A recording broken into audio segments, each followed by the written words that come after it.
আসসালামু আলাইকুম বন্ধুরা, আবারও চলে আসলাম আপনাদের সাথে আমার মতামতটি শেয়ার করব। আজকে আবারও পলিটিক্যাল, সেটা ভারত বাংলাদেশ এবং বর্তমান রাজনীতি। ভারত আসলে কি করবে ভবিষ্যতে?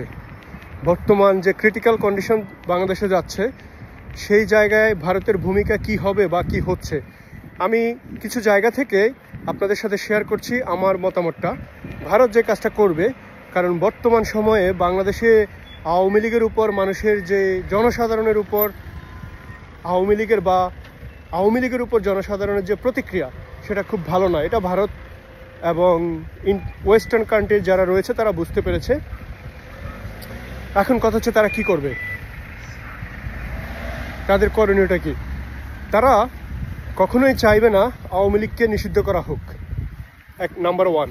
দ্বিতীয়, আবার এটাও ভারত বা ওয়েস্টার্ন যারা, তারা কখনোই চাইবে না শেখ হাসিনাকে আবার বাংলাদেশে প্রধানমন্ত্রী হিসেবে নিয়ে আসা। এটা আমি ক্লিয়ারলি বললাম। কেন?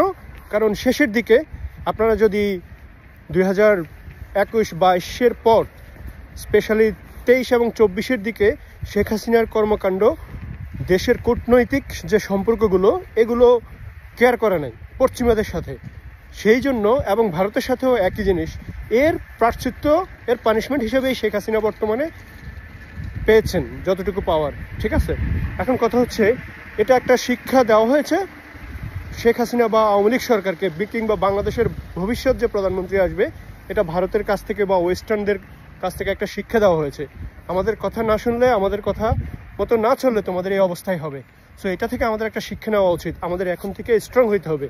আমরা যার কাছেই যাই, যার কথাই শুনি, আমার দেশের প্রয়োজনে, আবারও বলছি, আমার দেশের প্রয়োজনে তোমাদের কাছে আসব, কিন্তু তোমাদেরকে গুরু হিসাবে নয়। বস করতে আমরা পারবো না। দুইটা দেশের মধ্যে তুমি গিভ অ্যান্ড টেক হিসেবে আসো। আমার দেশে দখলদারিত্ব, আমার দেশের সম্পদ নিয়ে যাবেন, আমাদেরকে দিবেন না, এই বিষয়গুলো আর হবে না ভাই।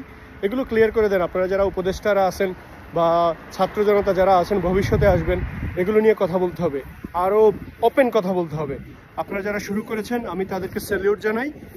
আরও কথা বলতে হবে। যারা প্রবীণ রাজনীতিবিদ রয়েছেন, যাদের এইজ 60-এর উপরে, 50-এর উপরে চলে গেছে, এরা শুধুমাত্র শেখ মুজিবুর রহমান, শুধুমাত্র জিয়াউর রহমানের উপর ভর করতে করতে করতে করতে এদের কোনো অস্তিত্ব নাই ভাই। With due respect, Sheikh Mujibur Rahman ছাড়া, জিয়াউর রহমান ছাড়া কি বাংলাদেশে আর কোনো মানুষ নাই? ছিল না, ভবিষ্যতেও কি থাকবে না? বর্তমানে কি নাই? তাহলে আমরা কেন ওই দুইজন নিয়ে পড়ে আছি? আমার কথা হচ্ছে, দেশপ্রেম যাদের মধ্যে আছে, যাদের সত্যিকারের সেই শক্তি, সামর্থ্য এবং জ্ঞান রয়েছে দেশ চালানোর জন্য, যাদের মাধ্যম দিয়ে আমরা আগামীর বিশ্বে নতুন করে দাঁড়াতে পারবো। ভাই, আমি একজন প্রবাসী, আমার ইচ্ছে নাই এই ইউনাইটেড কিংডম লন্ডনে পড়ে থাকে। আমি আমার দেশে থাকতে চাই, আমার দেশে যেতে চাই। আমার দেশ যদি আমাকে সেই সুযোগ দেয়, আমার দেশে সেই ধরনের সুযোগ যদি আমি পাই, অবশ্যই আমিও দেশে চলে আসবো। আমার মতো হাজারো প্রবাসীর একই কথা, আমরাও দেশে চলে আসব।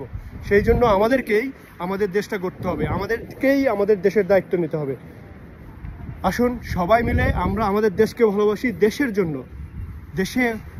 আমরা আমাদের দেশের সম্পদ নষ্ট করব না, জ্বালাও পোড়াও এগুলো থেকে আমরা বেরিয়ে আসি। আমরা আমাদের দেশকে ভালোবাসি।